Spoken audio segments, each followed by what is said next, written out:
ಕ್ರಮ ಸಂಖ್ಯೆ 1ರ ವರ್ಗಾವಣೆ ಸಂಬಂಧಿಸಿ ಶ್ರೀ ಎಚ್.ಆರ್. ಸುರೇಶ್ ಅವರ ವಿರುದ್ಧ ಸಾರ್ವಜನಿಕರಿಂದ ಬಹಳಷ್ಟು ದೂರುಗಳು ಮತ್ತು ಮಹಿಳೆಯರೊಂದಿಗೆ ಅಸಭ್ಯ ವರ್ತನೆ ಕುರಿತು ಹಲವು ದೂರುಗಳು ಸ್ವೀಕೃತವಾಗಿರುತ್ತದೆ.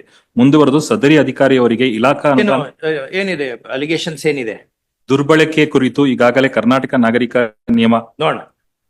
ಅದು ನೋಡೋಣ. ಇದೇನಿದೆ ಕೊಡಿ, ನಿಮ್ ಫೈಲ್ ಕೊಡಿ. ಅವ್ರು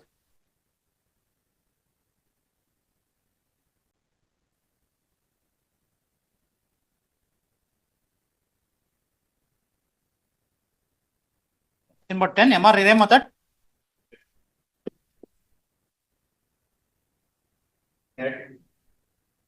Yes, I had questioned by the private respondent had questioned the seniority of the petitioner's method. ಅಲ್ಲಿ ಮೈಕ್ ನಲ್ಲಿ ಮಾತಾಡ್ಬೇಕು. Page number 245, ma'am. 245. Seniority list of the petitioners and the private respondents. ಇದು ನೋಟಿಸ್ ಆಗಿಲ್ಲ ಇದರಲ್ಲಿ. First time. First matter. Cabinet AG is requested to accept notice for 405 issue emergent notice to private respondents. All Interim order. ಅಲ್ಲಿ entry ಮಾಡಿರ್ತಾ We are the respondents.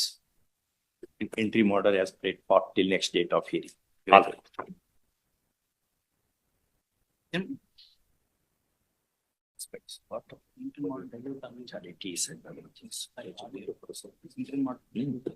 Yes. Number 11, Government Advocate. H.V. Manjunath. Yes, brother. Yes. Yesterday 2 matters were listed.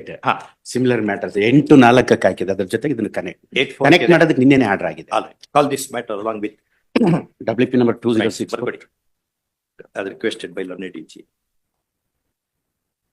Yes. Interim order is there in the other 2 petitions. Precipitate that ಅದರಲ್ಲಿ ಇದೆ. We are told that there is an entry. ಇಲ್ಲಿ ಕೇಳಿರೋ entry ಮಾಡ್ರು. Intermediate not ಅದರಲ್ಲಿ ಇದೆ. ಇದೆಯಲ್ಲ? ಇದೆ. Contempt proceedings are pending. Pending. ಅದೇ ನಾಳೆ ಇದೆ. Connection. ನಾಳೆ ಇದ್ರಲ್ಲಿ Entry order as prayed for. ಇಲ್ಲ ನಾಟ್ ಟು ಪ್ರೆಸಿಪಿಟೇಟ್ ಅಂತ ನಿನ್ನೆ. Anyway, as prayed for. We are this. See, any ball difference ಇಲ್ಲ. As prayed for till next date of hearing. Yes. Call on along with side. Yes. Facebook ಮತ್ತು Instagram ಅನ್ನು follow ಮಾಡಿ, YouTube channel ಅನ್ನು subscribe ಮಾಡಿ.